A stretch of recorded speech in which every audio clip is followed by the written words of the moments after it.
नेपाळ सरकारचे आता सद्यस्थितीचे जे पंतप्रधान आहेत, त्यांनी आता त्यांच्या कामाचा रुतबा दाखवायला चालू केलेला आहे.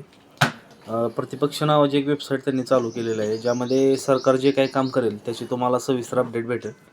भारतात बघायला गेलं तर असं काहीच नाही.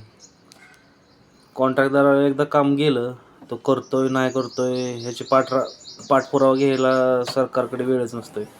त्याच्यानंतर त्यांनी स्टुडंट्स पॉलिटिक्स पूर्णपणे बंद केलेलं आहे आणि ट्रॅफिक रूल चेंज केलेले आहे. ट्रॅफिक रूलमध्ये प्रत्येक कोणी VIP असो, VVIP जरी असेल तरी त्याची देखील गाडी चेक होणार आहे.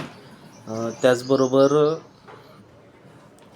त्यांनी जे पंतप्रधान आहेत त्यांनी प्रत्येक जे त्यांचे लीडर आहेत त्यांना सांगितलेलं आहे की माझा फोटो तुम्ही तुमच्या पर्सनल ऑफिसमध्ये वापरायचा नाही.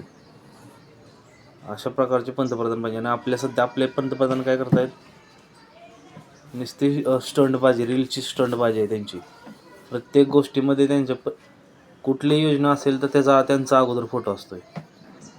म्हणजे फक्त जो शो ऑफ करायचा असतोय तो आपल्या पंतप्रधानाकडून शिकावा.